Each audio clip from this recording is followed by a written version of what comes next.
स्वागत करते हैं आपका हमारे चैनल के अंदर। वीडियो में आगे बढ़ने से पहले नए दोस्तों से कहूँगा कि चैनल को सब्सक्राइब करके लाइक और ज़्यादा से ज़्यादा शेयर कर दीजिएगा। आज हम बात करेंगे भांडुप वेस्ट विधानसभा क्षेत्र के बारे में। भांडुप वेस्ट विधानसभा क्षेत्र की अगर हम बात करें तो मैं आपको बता दूँ कि रमेश को कोरेगांवकर जो है तो इस विधानसभा क्षेत्र के ऊपर जीत दर्ज करने में कामयाब हुए थे, जिन्होंने 71,955 वोट हासिल करके जो है तो जीत दर्ज की थी। वहीं मैं आपको बता दूँ संदीप जलगांवकर जो है तो यहाँ पर सेकंड नंबर पर रहे थे, जिन्होंने 42,782 वोट हासिल किए थे।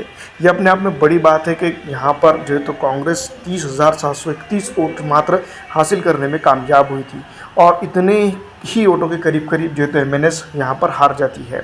29,173 वोट। दोस्तों इतना बड़ा डिफरेंस रहता है, विक्ट्री मार्जिन रहता है, जिसके चलते जो है तो यहाँ पर भारतीय जनता पार्टी के सामने जो है तो एमएनएस को बड़ा नुकसान होता है।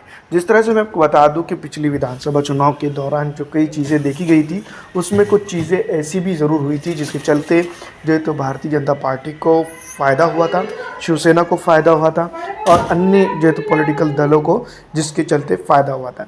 लेकिन इस बार इस विधानसभा चुनाव की अगर हम बात करें तो यहाँ पर कई चीज़ें निकल कर सामने आती है। सबसे पहली बात मैं आपको बता दूं कि पिछली विधानसभा चुनाव और अब की विधानसभा चुनाव में सीधा सीधा जो है तो कुछ डिफरेंस है, और वो डिफरेंस ये है कि यहाँ पर भारतीय जनता पार्टी की अगर बात करें तो काफ़ी कमज़ोर नज़र आ रही है। इस बार भारतीय जनता पार्टी की अगर हम बात करें तो खुद सेंट्रल नेटवर्क जिसको हम कह सकते हैं, वो एक दूसरे के खिलाफ यहाँ पर नज़र आ रहा है। वहीं इस बार विधानसभा चुनाव के अंदर कई बड़े उलटफेर हो सकते हैं।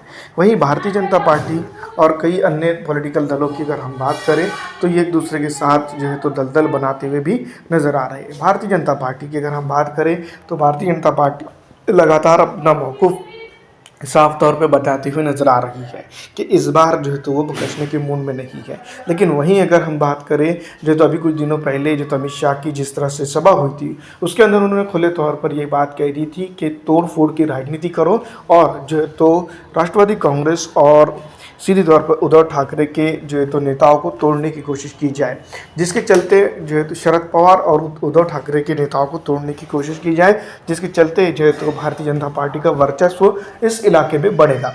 अब दोस्तों यहाँ पर ये सोचने की ज़रूरत है कि जिस तरह से अमित शाह का ये इशारा है, अब इस बार जो है तो महाराष्ट्र की विधानसभा चुनाव से पहले कई एक चीज़ें जो है तो यहाँ पर ज़रूर होंगी। इस बार मैं आपको बता दूं कि महाराष्ट्र विधानसभा चुनाव सीधी तौर पर सीधे नहीं हो सकते हैं। ये बात सीधी बात समझ लेने की ज़रूरत है। विकास के नाम पर नहीं बल्कि तोड़फोड़ की राजनीति अब जो है तो स्टेट के अंदर होना शुरू हो जाएंगी और इसके बाद जो है तो भारतीय जनता पार्टी अपने मजबूत तरीन हरीफ को भी पछाड़ने में कोशिश करेगी। आपको क्या लगता है, कमेंट करके ज़रूर बताइएगा।